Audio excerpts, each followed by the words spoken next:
नमस्कार दोस्तों, हम आपके लिए नागपंचमी पर्व पर एक पौराणिक कहानी लेकर आए हैं।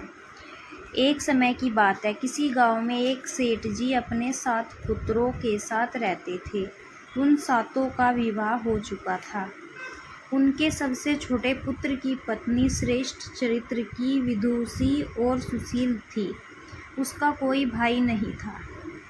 एक दिन बड़ी बहू ने घर लीपने को पीले मिट्टी लाने के लिए सभी बहुओं के साथ चलने को कहा, तो सभी डलिया और खुरपी लेकर मिट्टी खोदने चली गई। तभी वहाँ एक सांप निकला, जिसे बड़ी बहू सुरपी से मारने लगी।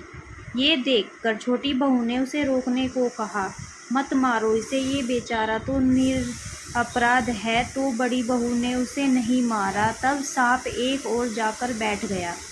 तब छोटी बहू ने उसे कहा, हम अभी लौट कर आती हूँ, तुम यहाँ से जाना मत। यह कहकर वो सबके साथ मिट्टी लेकर घर की ओर चली गई और वहाँ जाकर अपने कामकाज में फंस गई। सांप से किया वादा भूल गई। अगले दिन जैसे ही उसे यह बात याद आई तो वह हाथ में दूध का कटोरा लेकर पहुँची। सांप को वहाँ बैठा देख उसके आगे हाथ जोड़कर कहने लगी, माफ़ करना भैया, मैं समय से आना भूल गई।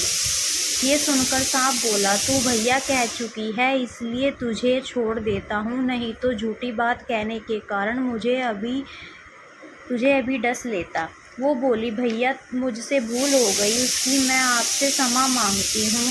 तब सांप बोला, अच्छा तो तू आज में से मेरी बहन हुई और मैं तेरा भाई, जो चाहे मुझसे मांग ले। वो बोली, भैया मेरा कोई भाई नहीं है, अच्छा हुआ तुम मेरे भाई बन गए।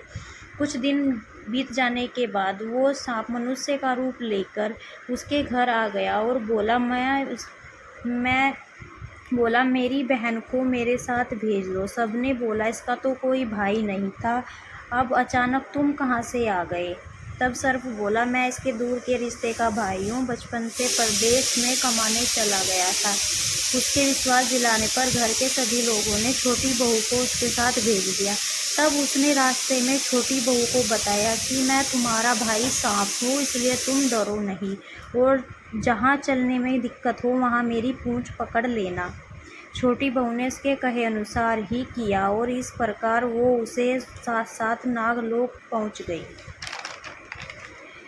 वहाँ के धन ऐश्वर्य को देख वह चौंक गई। नागलोक में उसने देखा वहाँ सांप के कई छोटे छोटे बच्चे थे। उनकी माँ उन्हें पिलाने के लिए दूध ठंडा करके एक घंटी बजाती और घंटी बजते ही सांप के सारे बच्चे दूध पीने आ जाते। एक दिन सांप की माता ने उससे कहा, बेटी मुझे कहीं काम से जाना है, तू अपने भाइयों को यह दूध ठंडा करके पिला देना। वो बोली, ठीक है माँ जी।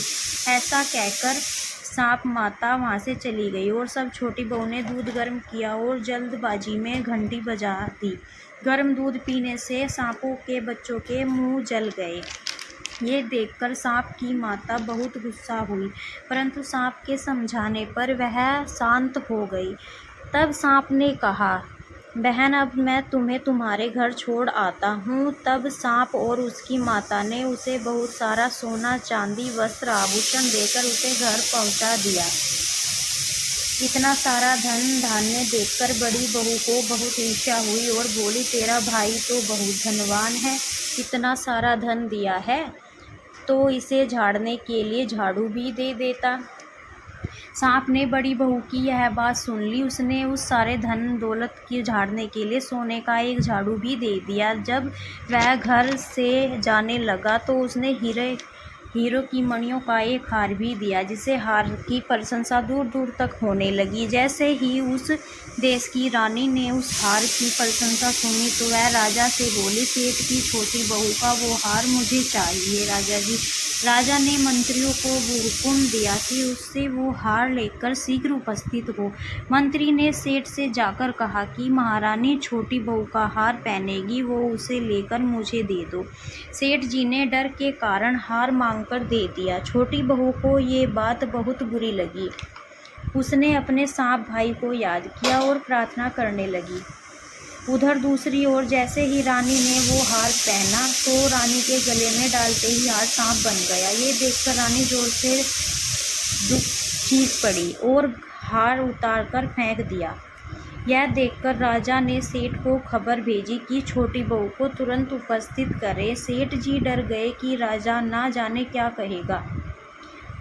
सेठ जी छोटी बहू को लेकर सेठ जी राजा के दरबार में उपस्थित हुए। राजा ने छोटी बहू से पूछा, तूने क्या जादू किया है? मैं तुझे दंड दूंगा। छोटी बहू बोली, राजन क्षमा कीजिए, यह हार ही ऐसा है। और उसने सारी कहानी उन्हें बता दी। इतनी देर में सांप वहां आ गया और बोला, यह मेरी बहन है, ये हार मैंने ही इसे दिया है।